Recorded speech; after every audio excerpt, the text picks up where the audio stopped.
Hey guys, it's Allegra from Moonwater and Lightning Studios, and today I wanted to go over the features and tools that Cricut's Design Space software has. Stay tuned.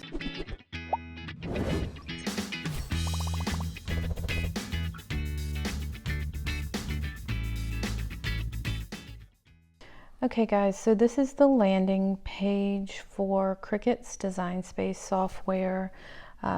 It's used with their cutting machines, the Explorer, Maker, and Joy.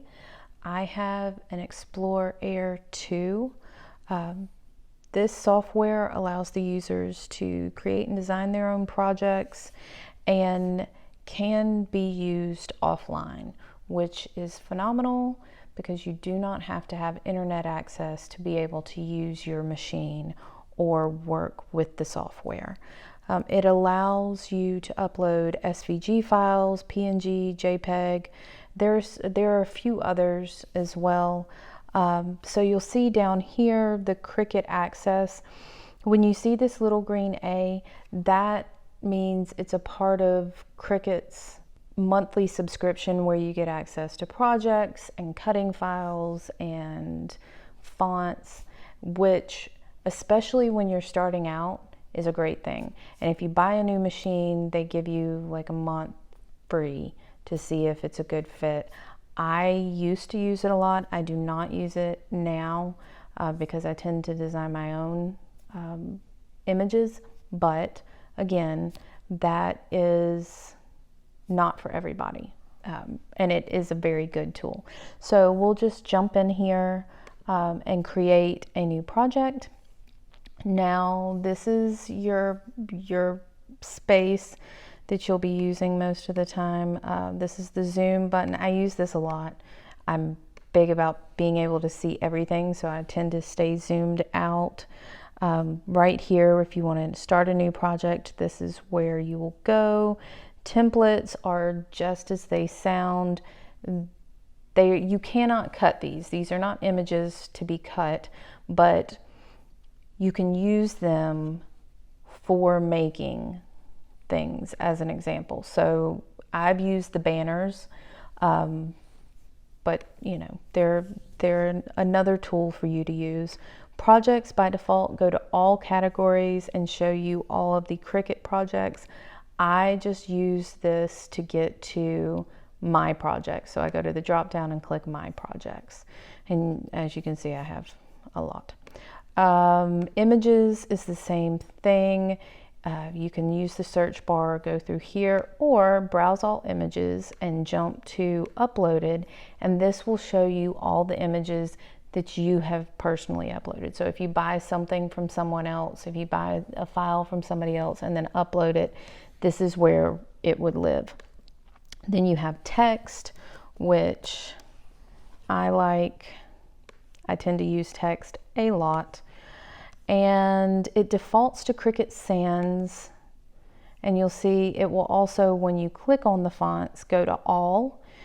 I go ahead and move to system, because if not, you have to weed through a lot of fonts that you don't own. And you'll end up falling in love with a font and then having to pay for it.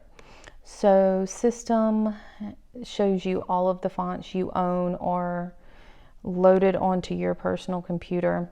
And I wanted to show you this. So we've chosen a cursive font, and as you can see, it is not connected.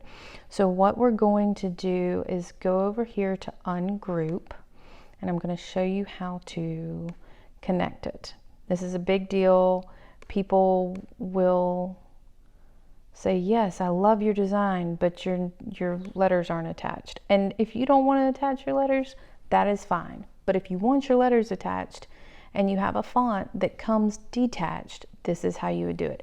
So you just ungroup, move them together, and then we're going to select all and weld. And there you go. It's all together. Now I will say, if you weld and then save your project, you cannot do any editing to this. You can't change the text. You can't do anything. Now, if you weld and then don't save and you decide you want to change it, you can just click your little undo button and then change the text. But just as an FYI, once you've welded something and then saved, that's it. It's welded. So you also have shapes. I like to use shapes for slicing. And I'll show you what slicing is in a minute. And then this is another way to get to your uploaded images. So this will show you all of your recently uploaded. You can view all. That's another way to get to your images. Or if you want to upload. Now, I'm going to show you how to upload.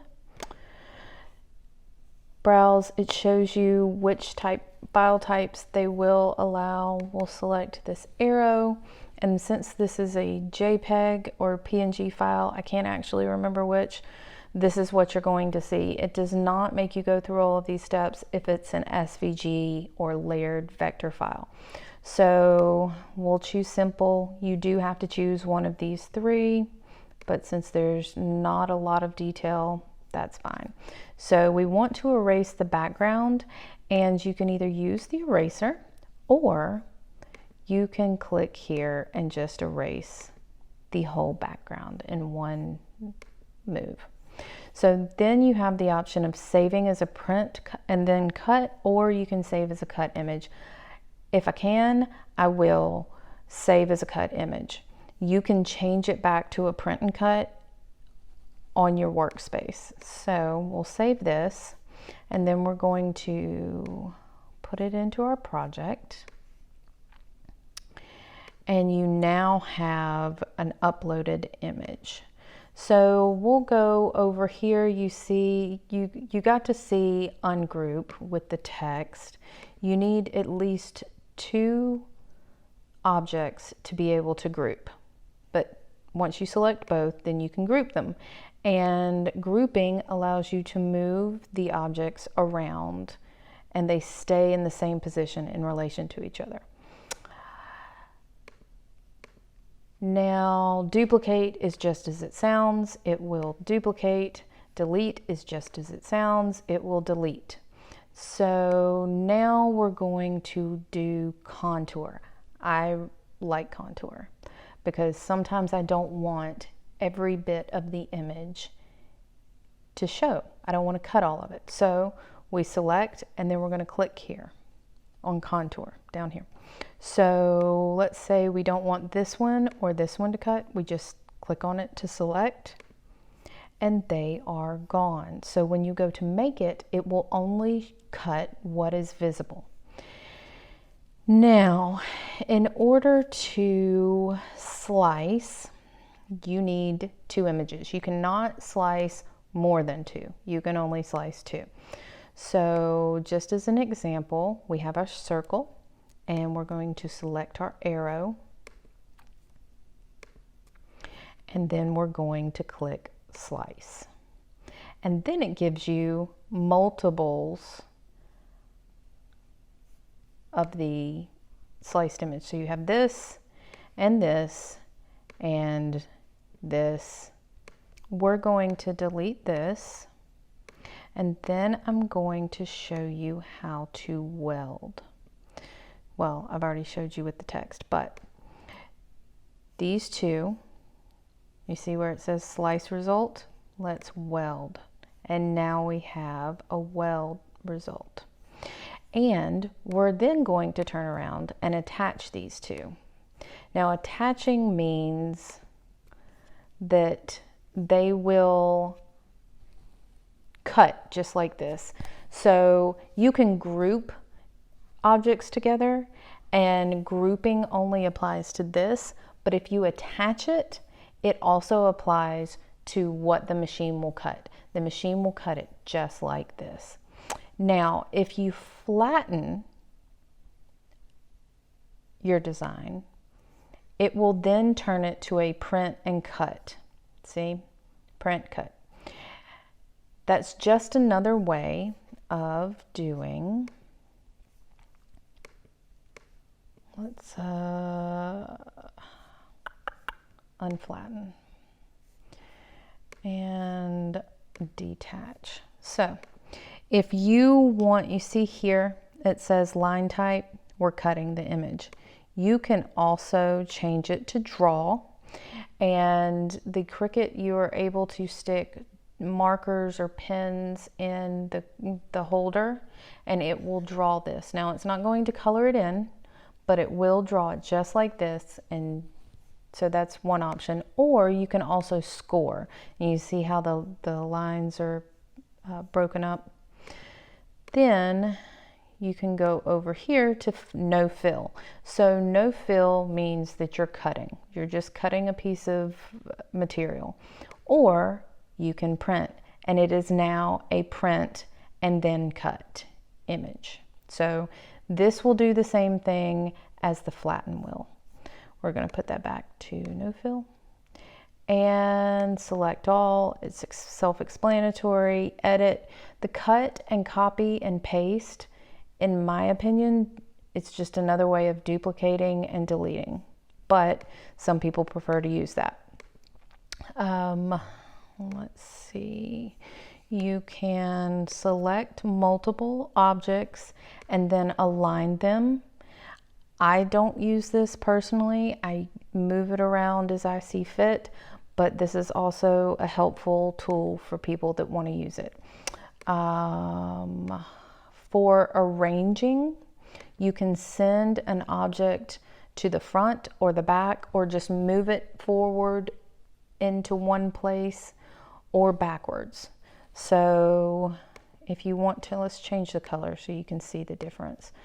All right, so the arrow is in the foreground. Let's send it to the back. And now the text is in front. Flip is flipping. Obviously, you can flip it. It's not anything I've actually ever done, but that doesn't mean that it's not useful. Now, one thing you want to keep in mind, if you want to change the size, it is going to auto-correct the other. So if you change width to 5, it will automatically adjust the height, unless you click this little lock. And I don't know if you can tell, but it is unlocked. So then we can change this without it changing the corresponding measurement.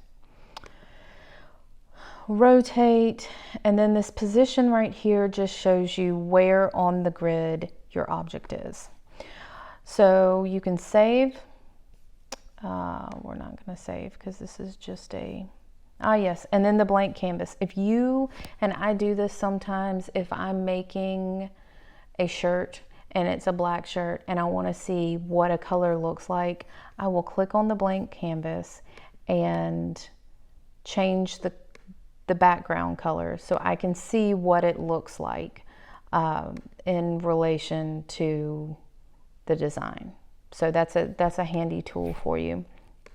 And then we'll go to make it, and you see this is set as a print then cut, and you have to do it, it's a much smaller, it has to be within the 8.5 by 11 piece of paper, and it will have this border.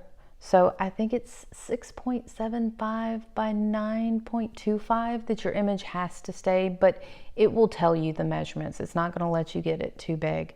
And then this is going to be our cut piece, where you can use vinyl, cardstock, cardboard. I think the maker does fabric and some thin wood. The mirror. This is very important if you use HTV.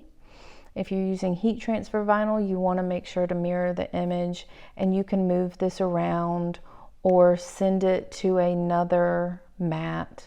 If you can tweak it all kinds of ways. So that is the basics of Design Space. I hope you found this helpful, and that I didn't leave out any big obvious features. If you enjoyed this video, or if you have a comment, please let me know by commenting below. hit the like button. You can also subscribe to my channel and turn on notifications to get new videos that I will be putting out pretty regularly. And I hope you found this helpful, and thanks for coming to my channel.